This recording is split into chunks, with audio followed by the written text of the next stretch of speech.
Hello everybody else, welcome to a brand new video. Today we're back with another classic Doctor Who review. Now I know the poll I did said Genesis of the Daleks is the one you want to see next, but I still haven't got Genesis of the Daleks. It hasn't come in the post yet, so, well, I mean it probably has by the time that this video gets uploaded, but either way, not by the time of recording this. The only one I had in the post when I got back from my little holiday was Remembrance of the Daleks, so I thought, I'll leave that a watch and I'll review it first, and then we'll go on to Genesis. So Genesis will hopefully be next.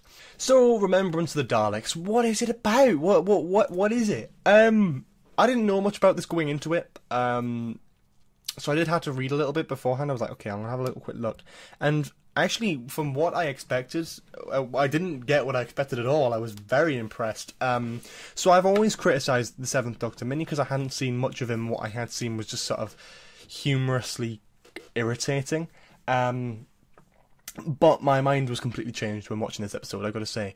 We'll get more into detail about my opinions of the Doctor in just a bit, but first, let's just talk about the background of the story. So this is written by Ben Aranovich, I hope I've pronounced that right and not butchered it. It was a 1988 story, and it's based in London, November 1963. Pretty much the same time as An Unearthly Child, which was a really interesting kind of concept. Not just a slight coincidence though, because it's heavily based around the areas of Totter's Lane and Cool Hill School as well, which I thought was quite a nice little touch, you know, since the story is heavily based around that area.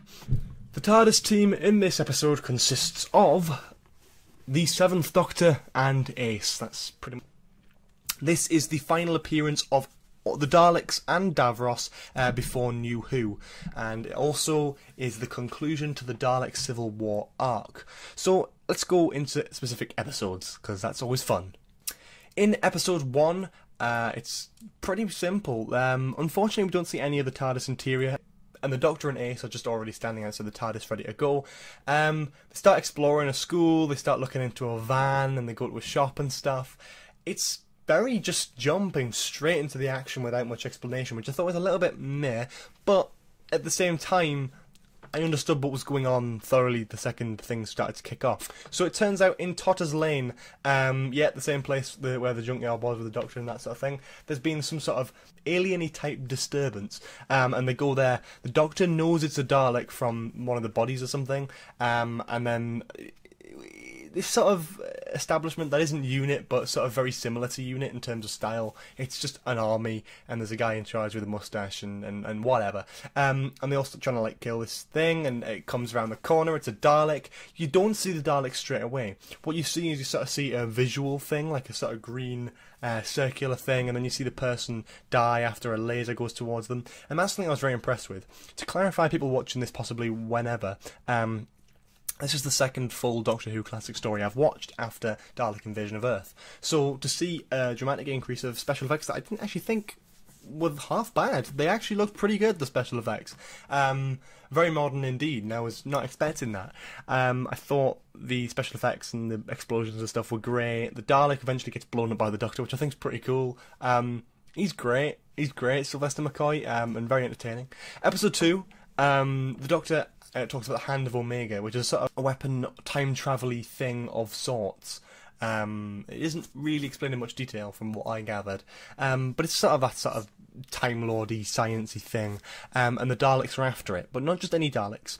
There's two sides of the Daleks. There's the Renegade Daleks, and there's the Imperial Daleks. Now, this is the whole thing. I was saying this is the conclusion to the Dalek Civil War storyline arc thing.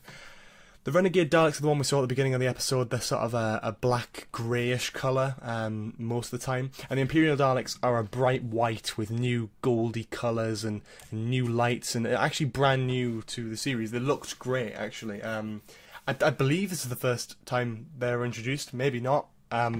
If they're not, then I'm making a huge mistake. I need to go back and watch some more. But either way, I thought they were great because it's the first time I'd seen them. But yeah, the Dalek Civil War's carrying on, and they're both after the Hand of Omega. The Doctor pops into a shop and goes, "Oh yeah, I'll have this." It's sort of like a coffin-y type thing.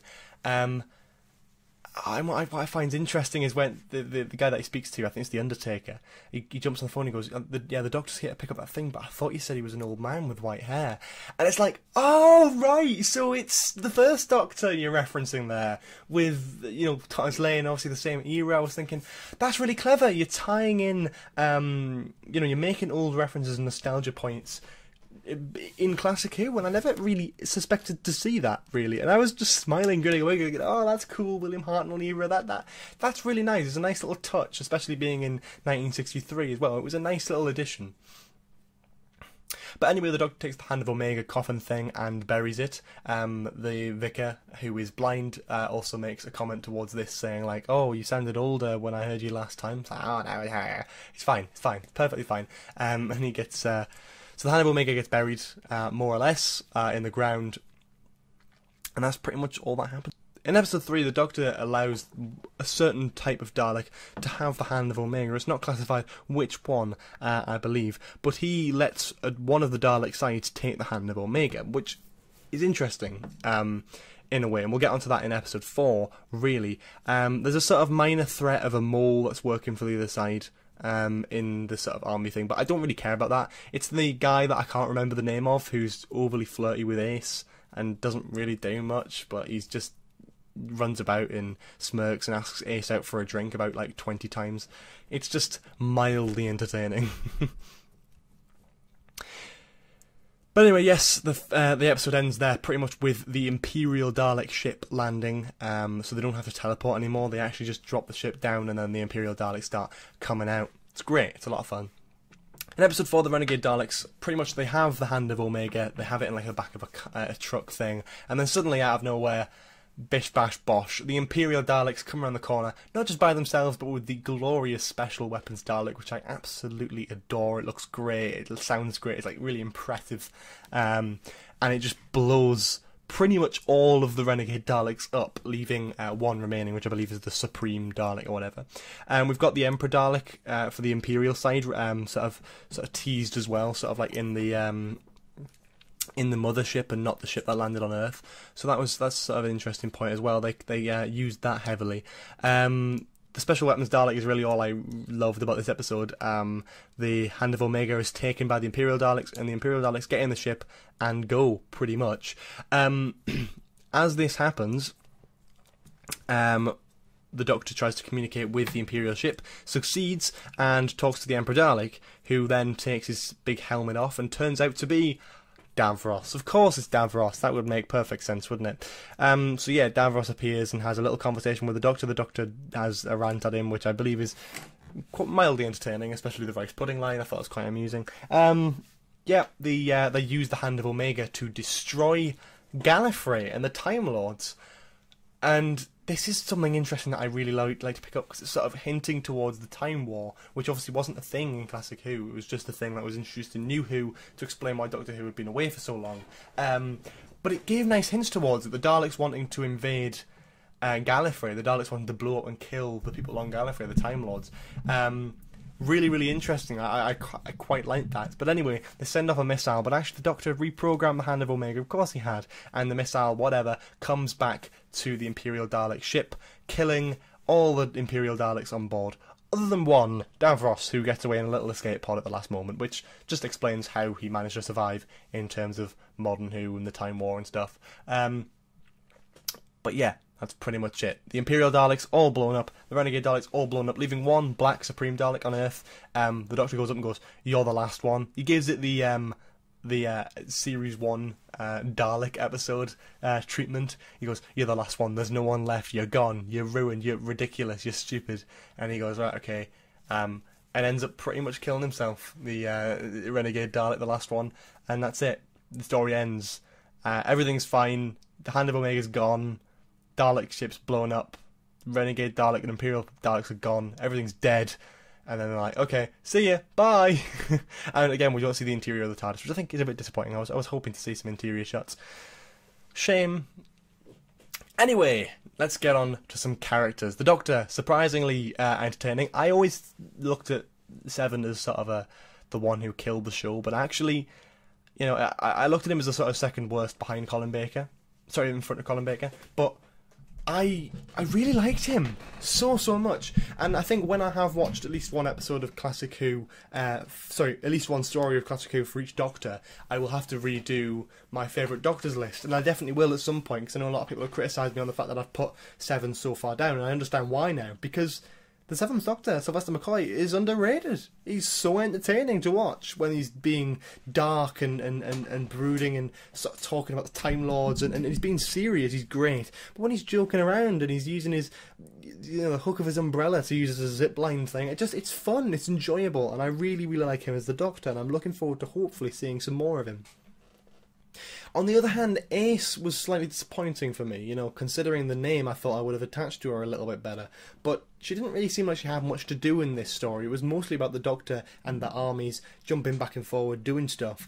I feel like Ace was just sort of sat around bored for most of it as well. She was slightly annoying, but I mean, that's just the way I see things that just aren't fixed in. I didn't see her first episode, so I didn't see her introduced. She came off kind of annoying to me, but, maybe I need to see more of her. That might be just the major solution. At the end of the day, I didn't find her as annoying as Susan, so that's a positive, I suppose. The Renegade Daleks, not too much to do. They're pretty just standard Daleks. The only really, the major intent they have is using humans as their slaves to go and do stuff for them. So the Renegade Daleks just are in hiding for most of the story until pretty much the last part where they start killing each other. But when we do see them, they just get blown up and destroyed, really. The Imperial Daleks overall win this. So that's really... They don't really have much to do, the Renegade Daleks, other than the first episode where we have a cool shot of them taking down loads of soldiers, which was pretty entertaining, I must say. Imperial Daleks are interesting, new and different to me anyway. I wasn't sure if they appeared in older episodes, but I'll have to look into that. In terms of this, though, the Imperial Daleks can fly. That was a first for Doctor Who in terms of the Daleks anyway, so that's pretty cool.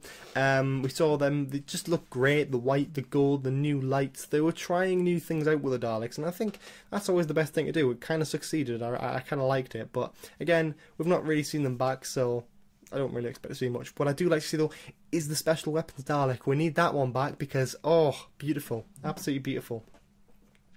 Davros was just mental as per. Every time he was on screen, he was like, I'm going to kill everyone and everything and whatever. And yeah, he wasn't bothered, really. He was just being threatening, loud and annoying. But it's Davros. He's mental. What can you expect?